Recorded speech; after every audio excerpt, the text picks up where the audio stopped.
பிரியமானவர்களே, ஆண்டவர் சும்மா இயேசுவின் நாமத்தினாலே இந்த நாளிலே தேவ சமூகத்தை கூடி வந்திருக்கிற உங்களை அவருக்கு நன்றி நான் தெரிவித்துக் கொள்கிறேன். கர்த்தர் அவரை ஆசீர்வதித்து கர்த்தர் நடத்துவார். ஹல்லேலூயா. கர்த்தரின் கிருபை நம்மோடு கூட இருக்கிறபடினாலே ஆண்டவருக்கு நன்றி செலுத்த வரும் நாட்களையும் கிருபைகளை கர்த்தர் அதிகமாய் தந்து கர்த்தரை நடத்துவாராக. கடந்த சில மாதங்களாக வெளிப்படுத்த விசேஷத்தை குறித்து நாம் தொடர்ந்து தியானித்துக் கொண்டிருக்கிறோம். பிரியமானவர்களே, வெளிப்படுத்த விசேஷத்தை குறித்து நாம் பார்க்கும்போது ஒரு சபையினுடைய குணாதிசயம் என்ன, ஒரு சபையினுடைய காரியம் என்ன என்பதை குறித்து நாம் தொடர்ந்து தியானிக்கிற ஒரு பெரிய பாக்கியத்தை கர்த்தர் தந்து கொண்டிருக்கிறபடினாலே ஆண்டவருக்கு நன்றி செலுத்துகிறார். பிரியமானவர்களே, சபையானது கர்த்தரை ஆராதிக்கிற குணாதிசயம் உடையதாக இருக்க வேண்டும் என்பதை குறித்து நாம் தொடர்ந்து தியானித்துக் கொண்டிருக்கிறோம். ஹல்லேலூயா. ஒரு சபையானது கர்த்தரை ஆராதிக்கிற சபையாக இருக்க வேண்டும். ஏனென்று சொன்னால் பரலோக ராஜ்யமே கர்த்தரை ஆராதிக்கிற ஒரு ஸ்தலம். ஹல்லேலூயா. தேவ ராஜ்யமே கர்த்தரை ஆராதிக்கிற ஒரு ஸ்தலம். அங்கே 4 ஜீவன்கள் இரவும் பகலும் ஆண்டவரை மகிமைப்படுத்திக் கொண்டிருக்கிறாங்க. கோடான கோடி தூதர்கள் கர்த்தரை ஆர்ப்பரித்து உடைய நாமத்தை மகிமைப்படுத்திக் கொண்டிருக்கிற ஒரு காலம். பிரியமானவர்களே, எப்படியாக பரலோக ராஜ்யம் தேவ ஆராதனைக்குரிய இடமாக இருக்கிறபடினாலே பூலோகத்திலே கர்த்தர் சபையானது அவரை ஆராதிக்கிற ஆராதனை ஸ்தலமாக மாற வேண்டும் என்று கர்த்தர் விரும்புகிறார். ஹல்லேலூயா. அதுதான் தேவ திட்டம். அதுதான் கர்த்தர் விரும்புகிற ஒரு மகிமையான ஒரு மகத்துவமுள்ள ஒரு வாக்கியம். நீங்களும் நானும் கர்த்தரை ஆராதிக்கிற ஆராதனையில் நாம் செயல்படுகிற பிள்ளைகளாக இருக்க வேண்டும். இந்த ஆராதனையானது 3 விதத்தில் செயல்படுகிறது என்பதை குறித்து கடந்த நாட்களை தியானிக்கிற ஒரு பெரிய வாக்கியத்தை கர்த்தர் தந்தார். ஒன்று, மனிதன் தங்களுக்கு ஏற்றபடி கர்த்தரை ஆராதிக்கிற காலம் இருந்தது. அப்படியானால் அன்றைக்கு விதிமுறைகள் இல்லை. எப்படி கர்த்தர் ஆராதிக்கணும் மனுஷனுக்கு தெரியாது. ஆனால் தனக்கு என்ன தெரிந்ததோ, தன்னுடைய அறிவுக்கு என்ன எட்டினதோ அதன்படி அவன் கர்த்தரை ஆராதிக்கிறவனாக இருந்தான். ஹல்லேலூயா. அதன்படியே அவன் கர்த்தருடைய நாமத்தை அவன் மகிமைப்படுத்துகிறவனாக இருந்தான். அது முதலாவது மனிதன் கர்த்தரை ஆராதித்த ஆராதனை முறை. இரண்டாவதாக மோசே காலத்தில் வெளிப்படுத்தப்பட்ட ஆராதனை குறித்து நான் சொன்னேன். மனிதன் ஆண்டவர் எந்த அளவுக்கு அறிந்திருக்கிறானோ அதன்படியே ஆராதித்து வந்த அந்த ஆராதனைக்கு கர்த்தர் ஒரு முற்றுப்புள்ளி வைக்கிறார். ஒரு முற்றுப்புள்ளி வைத்து கர்த்தரை ஆராதிக்கிற ஜனம் இப்படிதான் ஆராதிக்க வேண்டும் என்று சொல்லி மோசே மூலமாக கர்த்தர் நியமங்களை கர்த்தர் கொண்டு வந்தார். ஹல்லேலூயா. அதுதான் 10 கட்டளைகளும் 365 உபகற்பனைகளும். எனக்கு புரிந்து கொள்ள வேண்டும். அதுதான் கட்டளையும் பிரியமானவர்களே, 10 கட்டளைகள் மாத்திரம் உபகற்பனைகள், 365 உபகற்பனைகள்.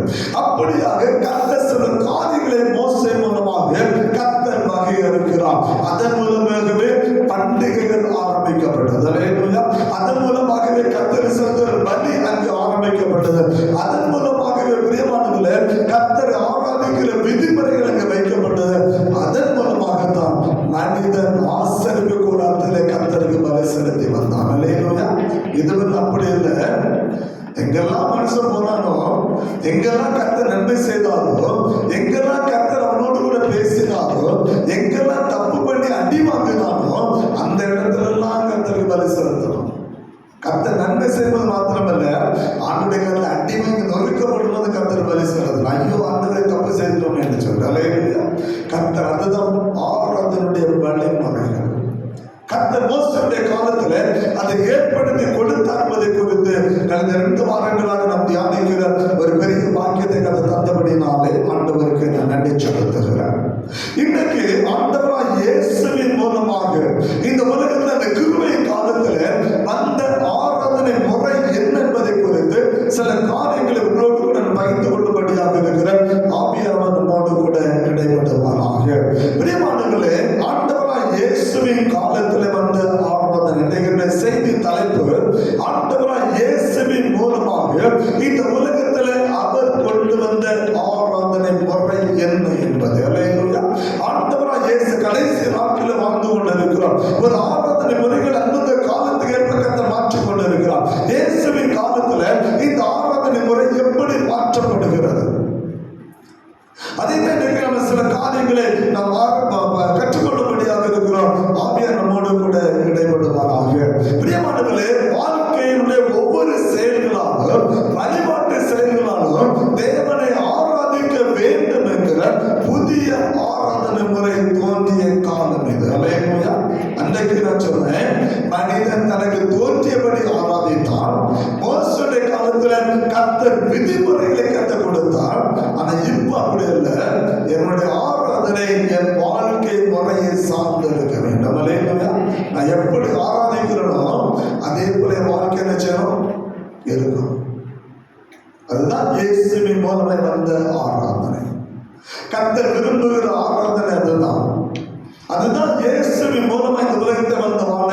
நான் வழிபாடு செய்கிறதில்ல, என்னுடைய வாழ்க்கை அந்த வழிபாடு ஸ்தலத்தோடு இணைந்திருக்க வேண்டும். அல்லேலூயா.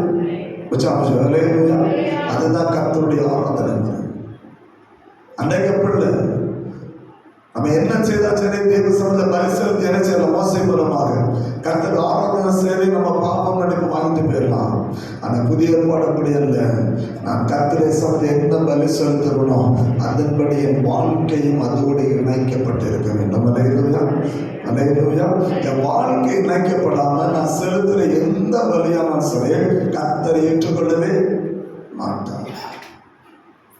அதுதான் புதிய ஏற்பாட்டினுடைய ஆராதனை.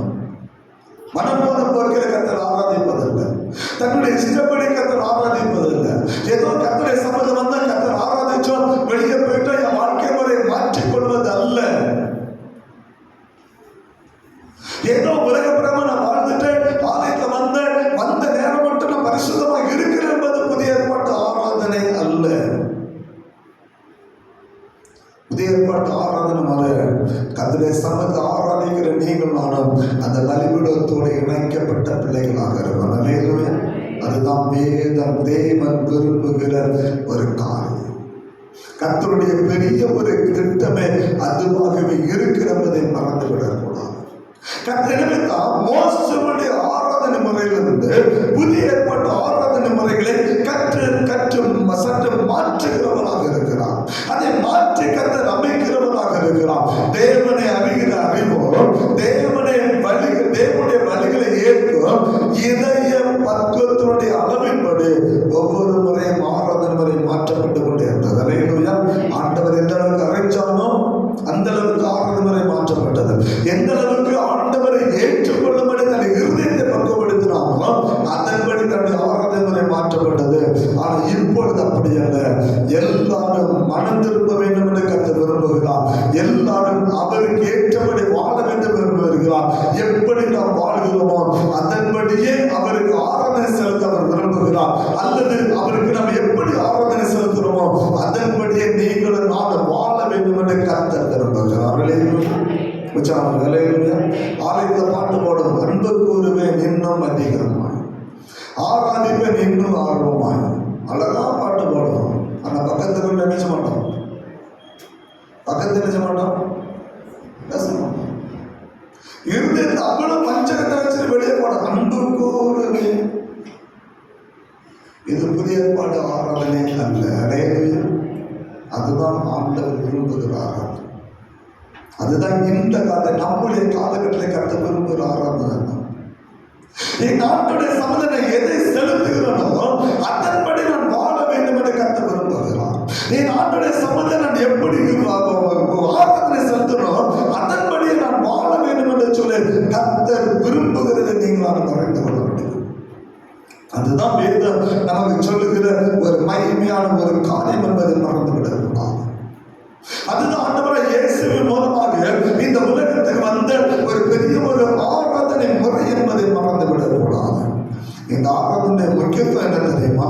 பாவத்திற்காக மனம் இருந்து மன நொறுக்குதலோடு கர்த்தருடைய சமூகத்தில் மன்னிப்பு கேட்கிற ஒரு இருதயத்தை கர்த்தர் விரும்புகிறவராக இருக்கிறார். அல்லேலூயா. அதுதான் கர்த்தருக்கு விரும்புகிற பலி. அதுதான் கர்த்தர் விரும்புகிறாங்க. அங்க பாவத்துக்காக மனம் திரும்பணும், மன நொறுக்குதலோடு தேவ சமூகத்தில் வந்த மன்னிப்பு கேட்டு அவனுடைய சமூகத்தில் அதோடு ஒட்டி வாழ்கிற அந்த ஆராதனை முறை கர்த்தர் விரும்புகிறார். அந்த ஆராதனை முறை ஆண்டவராகிய இயேசுவின் மூலமாக வெளிப்படுத்தப்பட்டது. அல்லேலூயா. எனவே தான் ஆண்டவர் சொன்னார். நிபந்தனை சொன்னார், என்கிட்ட வாங்க நான் இளைப்பாறுதல் தரேன்னு சொன்னார். அல்லேலூயா. என்கிட்ட வாங்க, என்கிட்ட வாங்க. முதலாவது என்ன தேடுங்க, முதல்ல என்கிட்ட வாங்க. ஆண்டுடைய சபையில வந்து நம்ம ஆராதிக்கிற ஆராதனை முறையை முதலாவது பாவ மன்னிப்பாக அடங்கி இருக்க வேண்டும். தேவ சபையில பெருமை பாராட்ட ஒன்றும் இல்லை.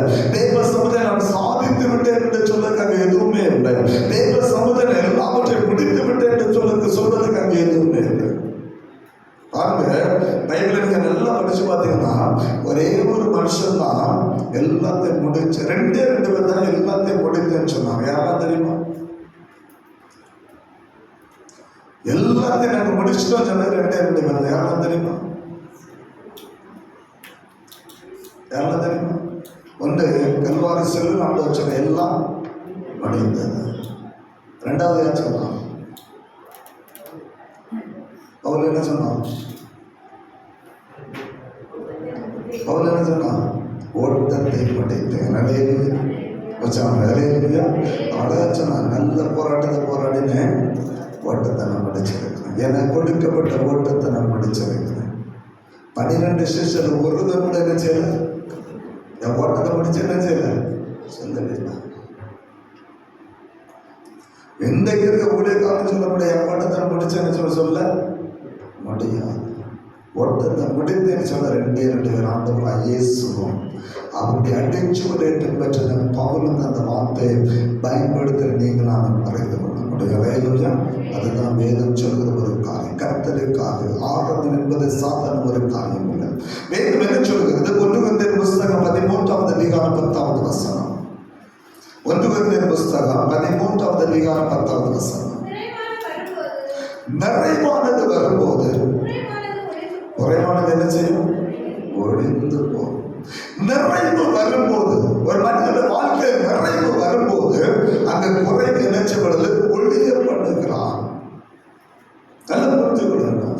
குறைவு இருக்கிற இடத்துல மன வேதனைகள், மன பாரங்கள், மன கஷ்டங்கள், துன்பங்கள் எல்லாம் இருக்கிறது.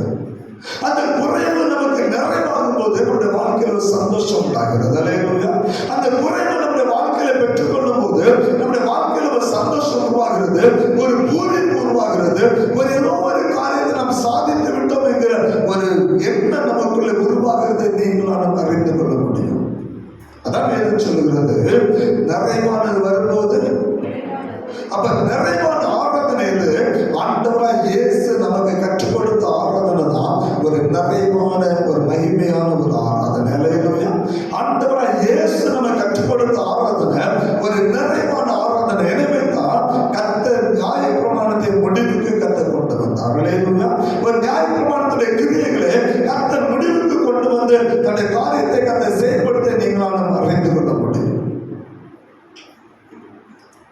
இந்த ஆராதனை முறையை ஆண்டவராய் இயேசு முதலாக ஒரு பெண்மணிக்கு கற்றுக் கொடுத்தார்.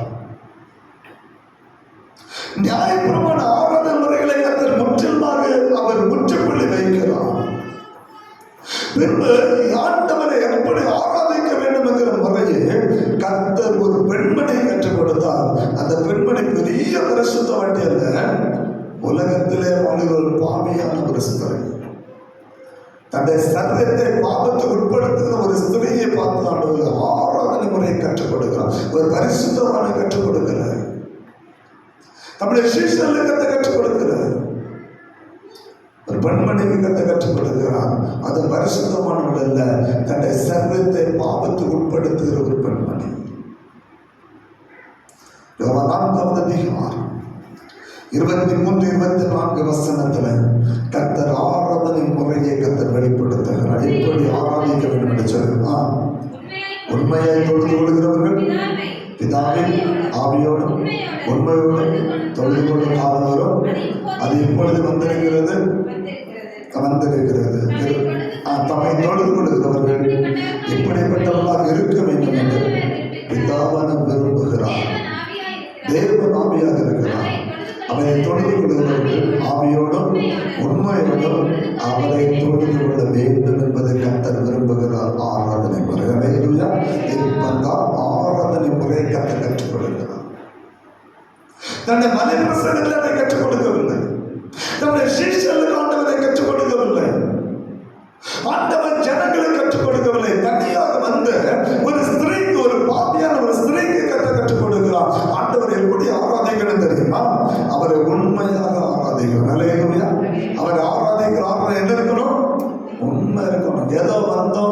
ஆலயத்தை வந்தோம். இன்னைக்கு என்னுடைய வேலையில தான் ஏதோ வந்தோம் போனோம்.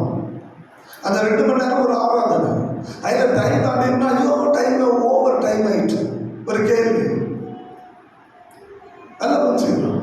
பக்கத்து வீட்டில் கதை அடிக்கிறதுனா மணிக்கணக்க கதை அடிப்போம். மற்றவர்களுக்கு கோல் சொல்றதுனா மணிக்கணக்க கோல் சொல்லுவோம். கதையை விதைக்கணும்னா மணிக்கணக்க விதைச்சிட்டு இருப்போம். ஆனால் ஆலயத்தை வந்து சத்தியத்தை கேட்டு கத்தர் ஆராதிக்கணும்.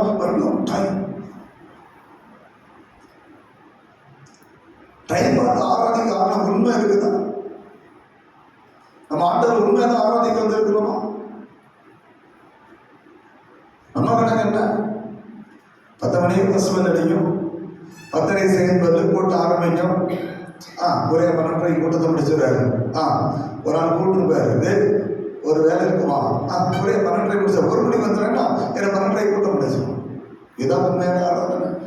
வயலில் வந்தால் என்னென்ன தான் இருக்கும், வயலில் வந்து என்னென்ன இருக்கும், மற்ற ஒரு கூட்டத்தில் வந்து எண்ணம் தான் இருக்கும்.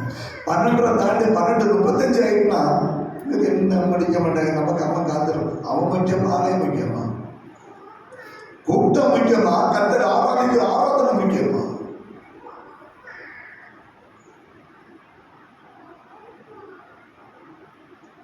யோசித்து பார்க்க வேண்டும். நம்முடைய வாழ்க்கை முறை இன்னைக்கு எப்படி இருக்கிறது? தேவனுடைய சமூகத்தில் ஆராதிக்க நீங்களும் எப்படிப்பட்டவர்கள் என்னை மாறிக்கொண்டு இருக்கிறோம். நம்முடைய ஆராதனுடைய மேன்மை என்ன? ஆலயத்தை கத்தர் ஆராதிக்க வந்திருக்கிறோம் அல்லவா? அவருக்கு கொடுக்கக்கூடிய கனம் எங்கே? அவருக்கு கொடுக்கக்கூடிய மதிப்பு என்ன? 12 மணி தாண்டினா கூப்பிட்டவனுக்கு என்ன இருக்கிறது தவிர நான் எதற்காக ஆலயத்தை வந்திருக்கிற எண்ணம் மறந்து போய்விடுகிறது.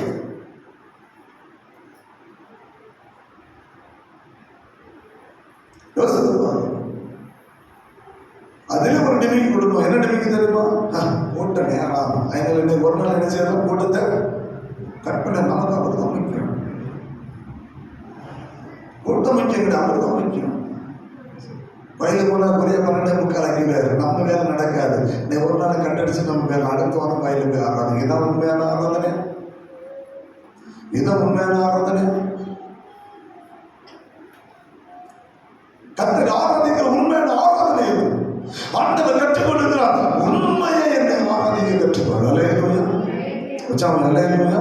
இரண்டாவது கத்தர் கற்றுக் இருதயத்தை உள்ளத்திலிருந்து கத்தர் ஆராதிக்க வேண்டும். அதான் ஆவியோடு உண்மையோடு. ஆவியோட உள்ளான மனுஷன் ஆவியில இருதயத்திலிருந்து ஆண்டவர் என்ன செய்யணும்? ஆராதி. முதல் தடவை கத்தர் ஆராய்ச்சி வெளியே போயிட்டு அந்த அளவு இன்னைக்கு என்ன, அங்க என்ன நடந்து எதுக்கு வந்திருக்கிறோம்?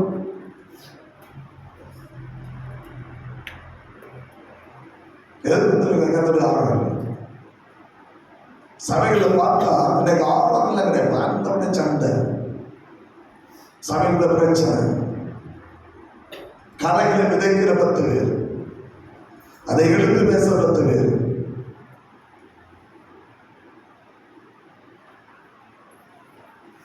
கடைசி குற்றவாளி அனுகூலிக்கா வயலுக்கு எதுக்கு வரும்? வயலுக்கு எதுக்கு வரும்?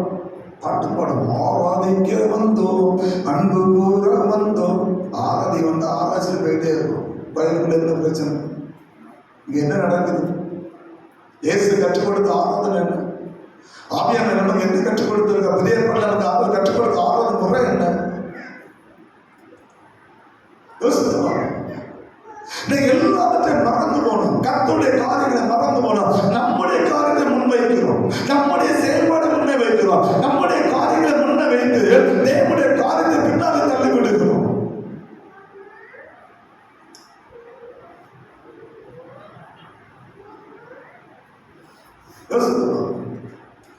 இதனால 2 பேருக்கு கலக்கம். யாருக்கு கலக்கம்? முதல்ல ஊழியக்காரனே கலக்கம். அல்லேலூயா. அல்லேலூயா. கோயிலுக்கு போனா மோகனை என்ன சொல்லி வருவோம். ஒரே வீட்டில் இருந்து பைபிளத்துக்கு முன்னாடியே முன்னாடியும் இன்னைக்கு என்ன நடக்க போகுது? வீட்டில் இருந்த மக்கள் மோகனையை கிளம்புறதுக்கு என்ன நடக்க போகுது? அவருக்கும் ஒரு காலம் இன்னைக்கு என்ன நடக்க போகுது? அப்ப அந்த ஆராதனை முறை இல்லை.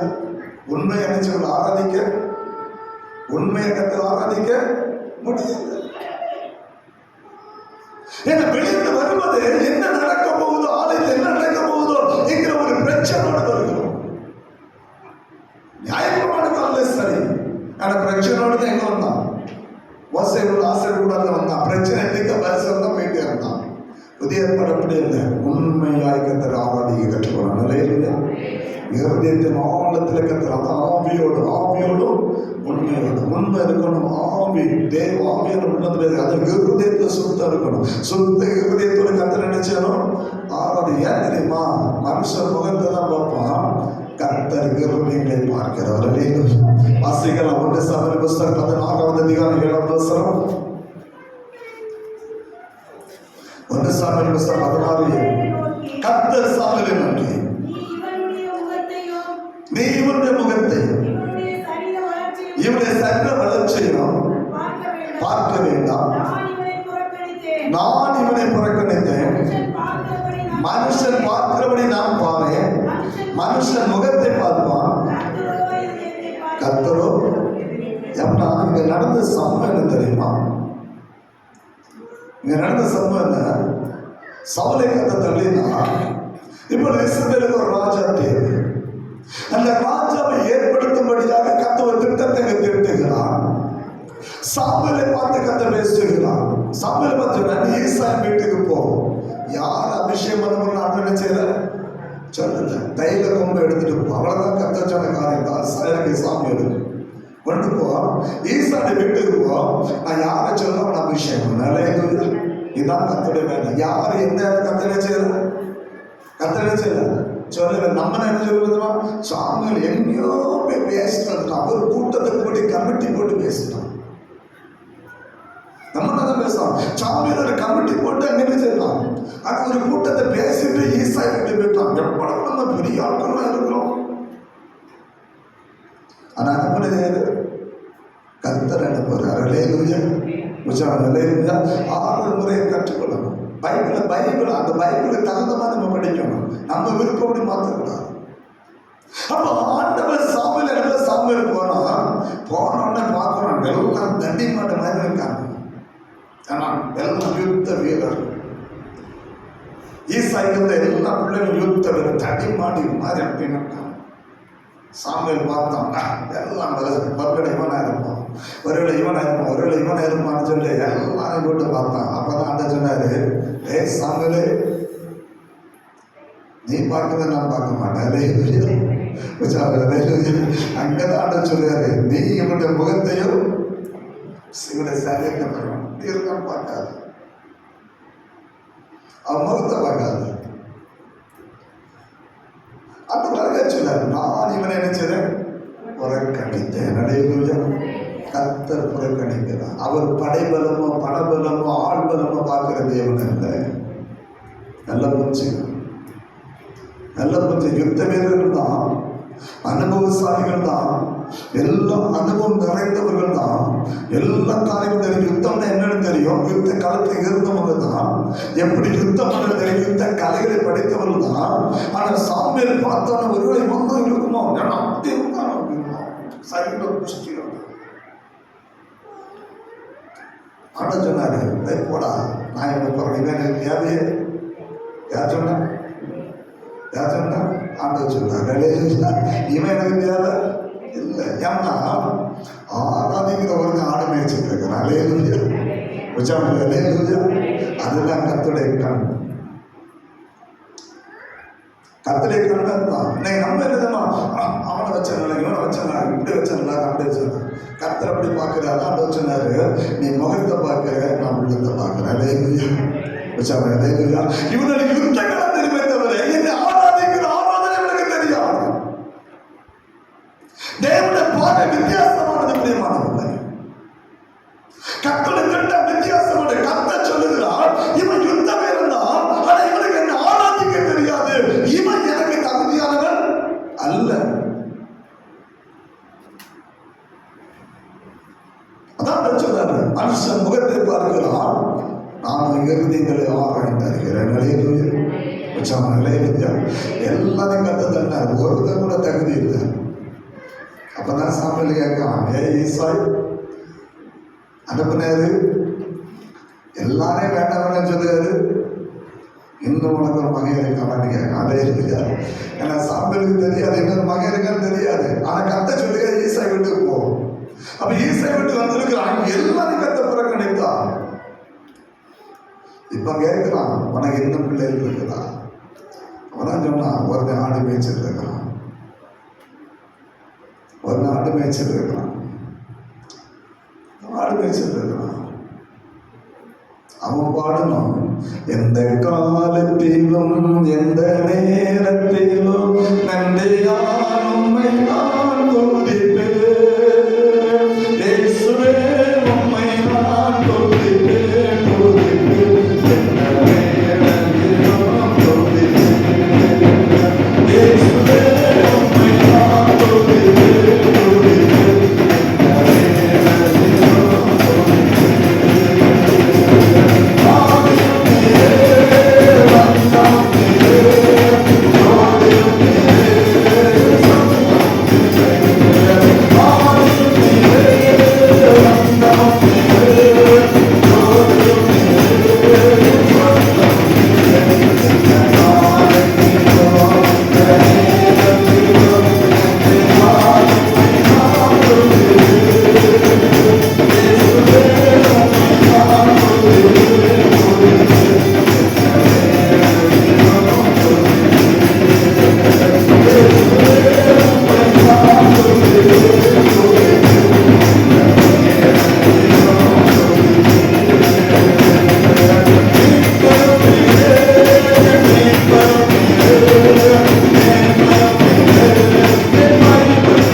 சங்கீதம் 34:1 வாசிக்கிறோம். கர்த்தரை நான் எக்காலத்திலும் ஸ்தோத்தரிப்பேன், அவரது துதிக்கிற துதி எப்போதும் நல்ல பஞ்சுக்கிறோம். ஒன்றும் தெரியாதவன் தான், ஆடு மேய்க்கிறவன் தான், அவனுக்கு தெரிந்தது கர்த்தரை ஆராதிக்கிற ஆராதனை. அலையலுயா, அலையலுயா. ஆண்டவர் எப்படி கொண்டு வரணுங்கிறது அவனுக்கு தெரியும். அலையலுயா, அலையலுயா. வேற யாருக்கும் தெரியாது. ஈசாலை வீட்டில் யாருக்கும் தெரியாது. எல்லாரும் யுத்தத்திலே வல்லவர்களாக இருந்தார்கள், பராக்கிரமசாலிகள் இருந்தார்கள், யுத்தத்தை நடத்த தெரிந்தவர்கள், எல்லாத்தையும் நடத்த தெரிந்தவர்கள். ஆனால் கர்த்தரை கொண்டு வர தெரிந்தது தாவீது மாத்திரமே. அலையலுயா. அவனுக்கு தெரிந்தது கர்த்தரை ஆராதிக்கிற ஆராதனை மாத்திரமே. அதான் வேதம் நம்ம கற்றுக் கொடுக்கிற ஒரு காரியம். அவனுக்கு தெரிந்தது கர்த்தரை ஆராதிக்கிற அந்த ஆராதனை முறை மாத்திரமே. அதைத்தான் ஆண்டவர் சொன்னார், மனுஷன் முகத்தை பார்க்கிறான், நானும் இருதயங்களை ஆராய்ந்து அறிகிறேன் என்று சொல்லவே. ஏசாயா 1வது அதிகாரம் 13, 14, 15 வசனத்தை வாசிக்கிறோம். ஏசாயா 1வது அதிகாரம் 13, 14, 15 வசனம்.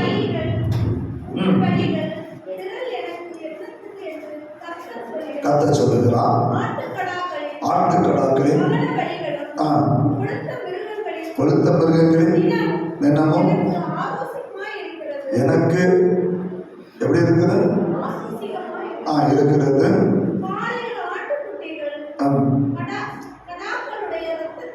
கடாக்களுடைய ரத்தத்தின் மேலும் எனக்கு பிரியமில்லை. நீங்கள் என்னுடைய சந்நிதி வரும்போது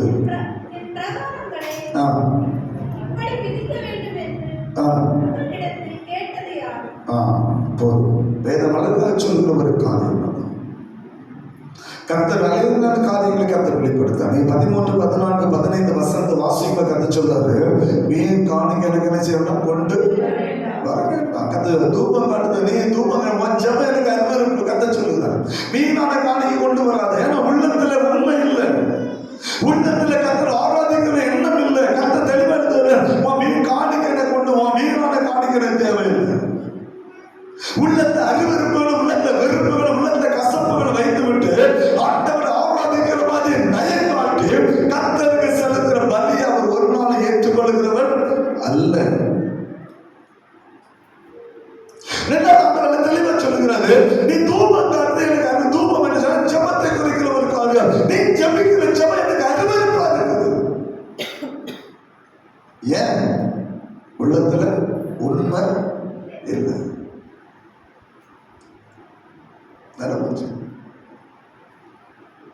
உள்ளத்துல உண்மை இல்லை. கர்த்தர் எடுத்து வச்சுப்பாரு பாருங்க. நீங்கள் அக்கிரமத்தோட ஆசிரியக்கிற மாத பிறப்பு 1ஆம் தேதி ஜெபமானாலும் சரி, அது ஞாயிற்றுக்கிழமை ஓய்வு நாள் ஜெபமானாலும் சரி, சபை கூடுகிற எந்த கூட்டம் தான் இனி நான் நினைச்ச மாட்டேன். ஏன்னா நீ வர்றதெல்லாம் உண்மையா என்னை தேடி என்ன செய்யல வரல. கர்த்தர் தெளிவாய் சொல்லுகிற ஒரு காரியம் தான். மாத பிறகு பண்டிகை என் ஆத்மா இருக்கிறது, அவைகள் எனக்கு வருத்தமா இருக்கிறது, அவைகளை சுமந்தனை இழத்து போன இந்த வருஷம் சொல்றாங்க. நீங்கள் உங்கள் கைகளை விரித்தாலும் என் கண்களை உங்களை விட்டு மறைக்கிறேன். நீங்கள் மிகுதியாய் ஜெபம் பண்ணினாலும் கேள உங்கள் கை ரத்தத்தினால் அதான் சொன்னாங்க. அடுத்த வருஷம் முதல்ல உங்களை கழுவி சுத்திக்கிறீர்கள். அல்லேலூயா. உங்களை பரிசுத்தப்படுத்துங்க. அதுக்கு பிற்பாடு எனக்கு கொண்டு வா. முதல்ல உள்ளத்தை பரிசுத்தப்படுத்து. முதல்ல உன்னுடைய இருதயத்தை பரிசுத்தப்படுத்து.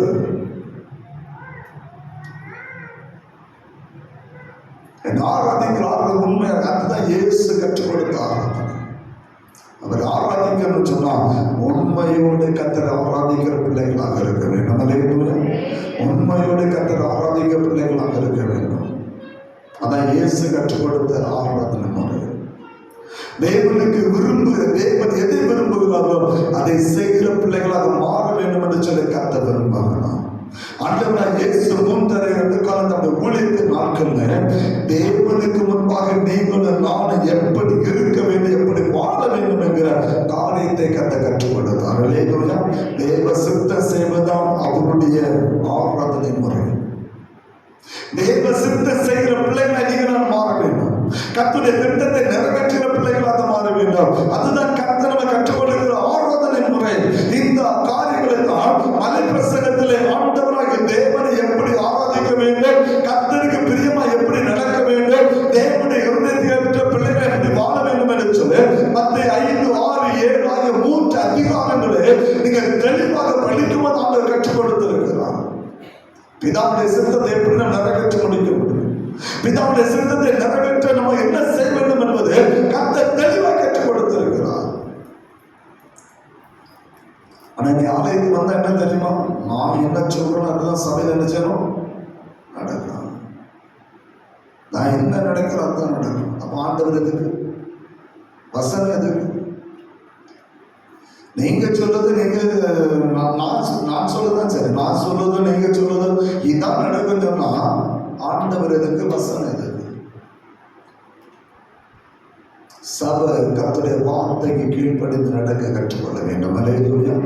சபை கர்த்தருடைய இருதயத்துக்கு ஏற்ற சபையை வாழ கற்றுக்கொள்ள வேண்டும்.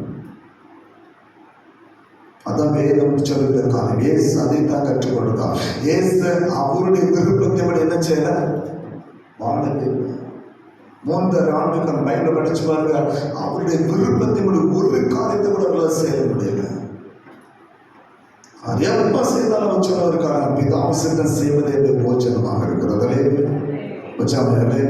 இன்னைக்கு ஆலயத்தில் நம்ம யாருடைய சித்தத்தை செய்துட்டு இருக்கோம், பிதாவுடைய சித்தம் செய்கிறோமா, நம்முடைய விருப்பத்தை திணிக்கிறோம்.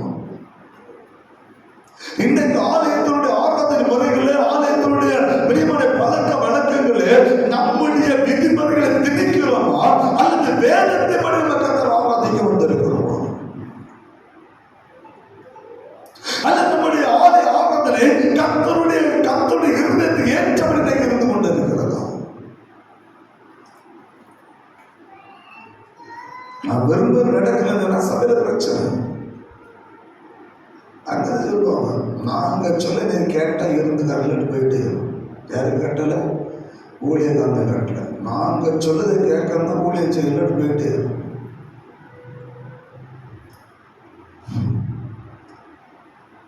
நல்லா புரிஞ்சுக்கணும், நம்ம என்ன செய்கிறோம், எங்க என்னத்தை பேசுறோம். இது நம்முடைய சொந்த வீடு அல்ல. அல்லேலூயா. நம்ம விருப்பத்தை திணிப்பதற்கு நம்முடைய காரியத்துக்குள்ள நுழைப்பு நம்முடைய சொந்த வீடு அல்ல.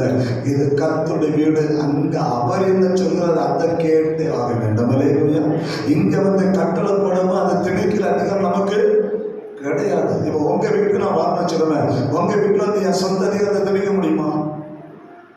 திணிக்க முடியுமா? உங்க வீட்டு மாறேன்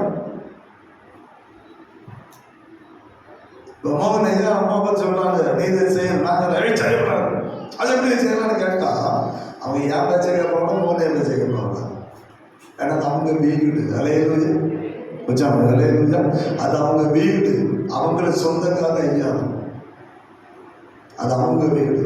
அதுதான் ஆலயத்தை நீங்களும் நானும் ஆண்டவருக்கு சொந்தம். அல்லேலூயா. அவர் என்ன சொல்லுகிறார் அதன்படி கேட்டு ஆராதிக்கிற ஆராதனை தான் புதிய ஏற்பாட்டு ஆராதனை முறைகள். எல்லாம் மாற்றப்படுகிறது.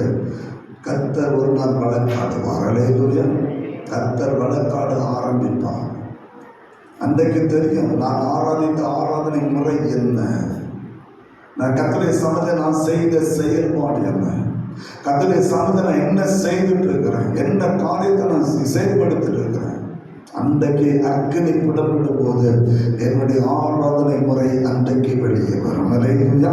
அதான் வேதம் சொல்லுது, சுபாவங்கள், என்னுடைய குணம், தன்மைகள், இயல்புகள், என்னுடைய அணுகுமுறைகள், உள்மனம் சார்ந்த விஷயங்களை ஆண்டவராகிய இயேசு கற்றுக் கொடுத்தார். இந்த 5, 6, 7 அதிகாரங்கள்ல ஆண்டவர் கற்றுக் கொடுத்த என்ன தெரியுமா? என்னுடைய சுபாவம் என்ன முதல்ல கற்றுக் கொடுக்கிறார். இரண்டாவது என்னுடைய குணம் என்ன, என்னுடைய தன்மை என்ன, என்னுடைய இயல்பு என்ன, அணுகுமுறை என்ன, நான் எப்படி அணுகுமுறையில் நான் இருக்கிறேன், என்னுடைய உள்மனை என்ன சொல்ல அதை சார்ந்த விஷயங்கள் இவை எல்லாவற்றையும் கர்த்தர் தம்முடைய ஜனத்தை கற்றுக் கொடுத்தார். ஏன் தெரியுமா? கர்த்தரை ஆராதிக்கிற ஜனம் ஆவியோடு உண்மையோடு அவர் ஆராதிக்க வேண்டும். அல்லேலூயா. அதுதான் ஆராதனை முறை. தேவ சபதம் போயிட்டா பவுலே போல சொன்னா ஒண்ணுமே இல்லாத, நான் ஒண்ணுமே இல்லை, எல்லாம் நீங்களே. இந்த ஒரு வார்த்தை இருக்குமா, அது கர்த்தருக்கு பிரியமான பாக்கி. அல்லேலூயா. அந்த ஒன்றுமே இருக்குமா, தான் கர்த்தருக்கு பிரியமானது. எல்லாவற்றையும் நாங்கள் அது கர்த்தருக்கு பிரியமான பலி அல்ல. செய்கிற காரியம் அது கர்த்தருக்கு ஏற்ற காரியமாக இருக்க வேண்டும் என்பதை நீங்கள் நான் மறந்து விடக்கூடாது.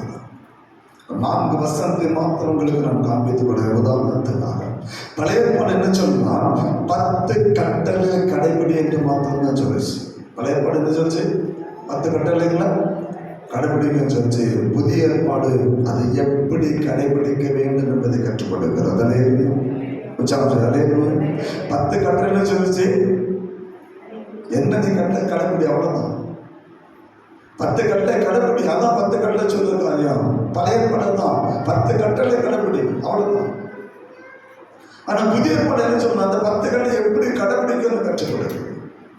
உதாரணமா 2 வார்த்தை சொல்ல, மோசே மூலமாக சொன்ன வார்த்தை யாத்திராகம 20வது அதிகாரம் 14வது வசனம் போதும். என்ன சொன்னாரு? 10 கட்டளை ஒன்று என்னது? விபச்சாரம் பண்ணக்கூடாது, அவ்வளவுதான். கட்டளை தான், பண்ணக்கூடாது. ஆனா புதிய ஏற்பாடு என்ன சொல்ல தெரியுமா? மத்திய 5:28 படிக்கணும்.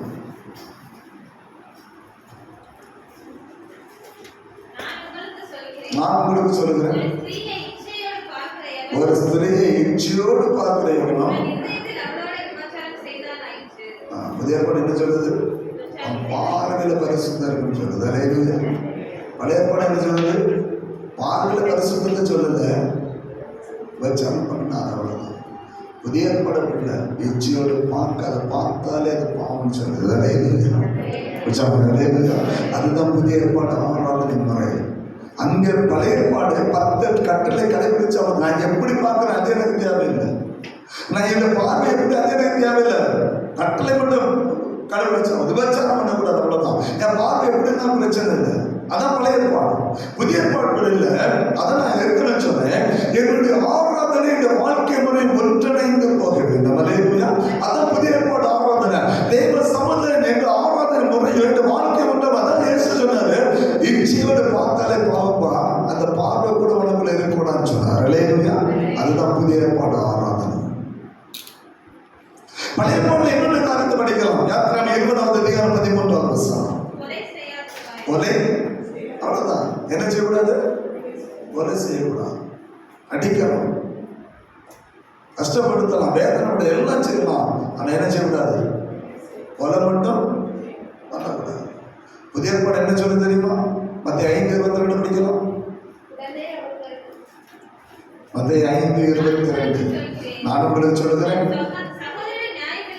தன் சகோதரனை நியாயமில்லாமல் கோபித்துக் கொள்கிறவன் நியாய தீர்ப்புக்கு ஏதுவாய் இருப்பான். தன் சகோதரனை வீண் என்று சொல்லுகிறவன் ஆலோசனை சங்க தீர்ப்புக்கு ஏதுவா இருப்பான். மோனனை என்று சொல்லுகிறவன் நியாயம் இல்லாம கோபப்பட்டாலே பாவம்.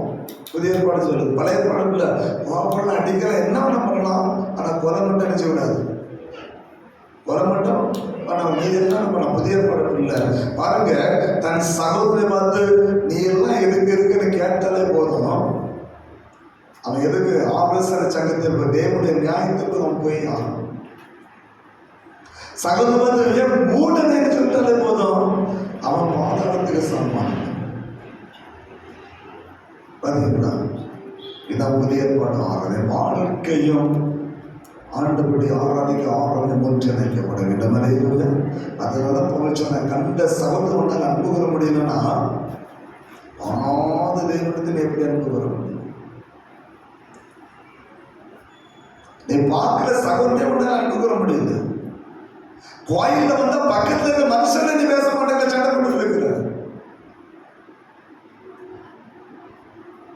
ஆனாத தேவனை ஆராதிக்க வந்திருக்கிறோம். நம்ப முடியுமா? நம்ப முடியும்? பக்கத்துக்கு ஆள்கிட்ட பேச முடியல, ஆட்கிட்ட பேச வந்திருக்கிறோம்.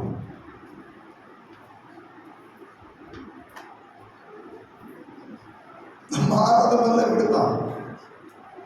அதனால கர்த்தர் வெறுக்கிறார். நம்முடைய ஆராதனை வேணாம் சொல்லிட்டு ஏசாயா தீர்க்கதரிசி வேணாம் ஆராதனை தேவையில்லை, நீ ஆராதிக்கிற ஆராதனை தேவையில்லைன்னு கர்த்தர் சொன்னார். ஏன் பக்கத்துல இருக்கிறவங்க பேச முடியல, கோணோட ஆண்டு அன்பு செலுத்திருக்கிறோம்.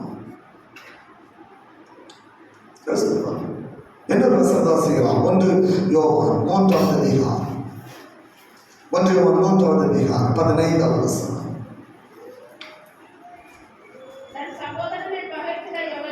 தன் சகோதரனை பகைக்கிற எவனும் எப்படி இருக்கிறானோ மனுஷ கொலைபாதகனாக இருக்கிறான். மனுஷ கொலைபாதகன் எவனும் அவனுக்கு நித்திய ஜீவன். சகோதர பகைச்சாலே கொலைகாரன். பழைய ஏற்பாடு என்ன சொல்லுச்சு? அடிக்கலாம், சண்டை போடலாம், என்ன வேணா பண்ணலாம், கொலை மட்டும் பண்ணக்கூடாது. புதிய ஏற்பாடு சொல்லுது பகைச்சிட்டாலே நீ கொலைகாரன் சொல்லுது.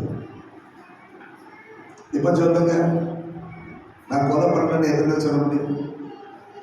நான் கொலைகாரன் இல்லை எத்தனை சொல்ல முடியும்?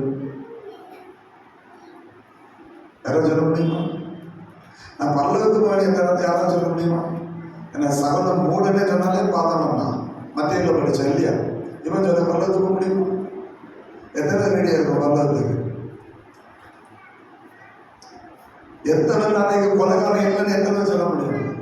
உங்க ஆவிக்கிற தனிப்பட்டவங்க சொல்ல ஆவிக்கிற வாழ்க்கையில கொலைகாரன் இல்லை, நான் எல்லாரையும் நேசிக்கிறேன், பகையே கிடப்பில் இல்லைன்னு எத்தனை சொல்ல முடியும்?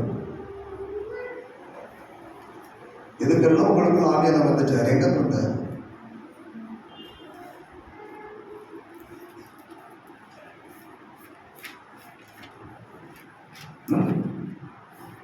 ஹலோ, வாழ்க்கை முறை மாறும். ஹல்லேலூயா. ஹல்லேலூயா.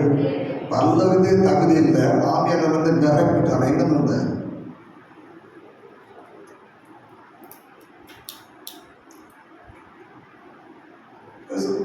சாட்சி நீங்கள, நீங்களே உங்களால சொல்ல முடியல. நான் பல்லது வரைக்கும் உங்களால சொல்ல முடியல. நான் கொலகாரன் இல்லை, நான் எல்லாரும் நேசிக்கிறவங்களா சொல்ல முடியல.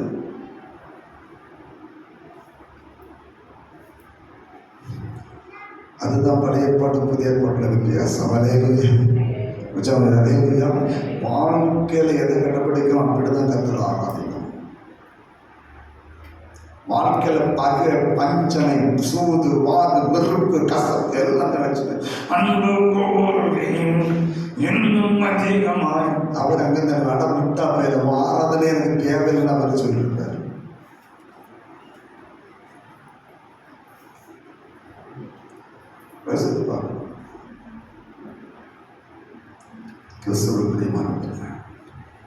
ஆண்டவராகிய இயேசு அநேக காரியங்களை கற்றுக் கொடுத்திருக்கிறார். ஹல்லேலூயா.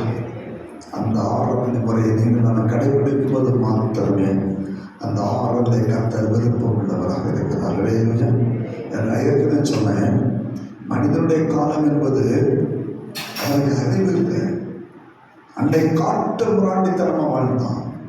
வேத வசனமும் இல்லை, கர்த்தருடைய வார்த்தை எதுவுமே இல்லை. அந்த இடத்துல தன்னுடைய மனதுக்கு ஏற்றபடி கர்த்தர் ஆராதித்தான். உதாரணமாக நோவாவை கொண்டு வந்தேன். மோசேயுடைய காலத்தில் கர்த்தர் நியமங்களை கொடுத்தார். இப்படி ஆராதனைகள் இப்படிதான் செய்யணும், இதுதான் இருக்கணும், இதான் இருக்கணும்னு கற்றுக் கொடுத்தாரு. ஆனா இயேசு அப்படி இல்லை. வாழ்க்கையோடு இணைந்து கர்த்தர் ஆராதிக்க வேண்டும். ஹல்லேலூயா. என்ற ஆராதனைக்கு இந்த வாழ்க்கையும் இணைக்கப்பட வேண்டும். பலிபீடத்தில் நான் ஆராதிக்கிறேன், பலிபீடம் என்ற வாழ்க்கை இணைக்கப்பட வேண்டும். இணைக்கப்படாமல் செலுத்துகிற ஆராதனை அது கர்த்தருக்கு பிரியமில்லாத ஆராதனை. அதனால 7 சபைகளை கர்த்தர் தூதனை அனுப்பினார். ஹல்லேலூயா. சபை எப்படி இருக்கணும், சபையின் நோக்கம் என்ன, சபை எது கற்றுக்கொள்ள வேண்டும், சபை எப்படி இருக்குங்கிறத கர்த்தர் கற்றுக் கொடுக்க. ஏன்னா எல்லாம் விழுந்து வந்த சபை மீண்டும் அதை கட்டி எழுப்பும்படியாக கர்த்தர் காரியங்களை அவர் கற்றுக் கொடுக்க ஆரம்பிக்கிறார். அந்த சபையை தூக்கி நிறுத்தணும், அதுதான் தெய்வ திட்டம். அந்த சபையை தூக்கி அதே ஸ்தானத்தில் மீண்டும் நிறுத்த வேண்டும், அதுதான் தெய்வ திட்டம். கர்த்தர் அதை நிறைவேற்றும்படியாக தன்னுடைய தூதனை கர்த்தர் அனுப்பி வைக்கிறார். ஹல்லேலூயா. அதுதான் வெளிப்படுத்த விசேஷம். எனக்கு பிரியமானவர்களே, கர்த்தரை ஆராதிக்கிற முறைகள் கர்த்தருக்கு ஏற்ற காரியமாக இருக்கட்டும், அது கர்த்தருடைய இருதயத்துக்கு ஏற்றதாக இருக்கட்டும். கர்த்தருடைய உள்ளத்தை அறிந்து அதன்படி நீங்கள் ஆராதனை செலுத்தும் போது கர்த்தர் நிச்சயமாக நம்மை ஆசீர்வதிக்க வல்லமையுள்ள தேவனாக இருக்கிறார். அப்படிப்பட்ட கிருபையை கர்த்தர் நம்ம தகும்படியாக அவருடைய சமையல் அர்ப்பணித்து சொல்லுமா, கர்த்தர் அவரையும் ஆசீர்வதிப்பாராக. ஆமென். ஜெபம் செய்வோம்.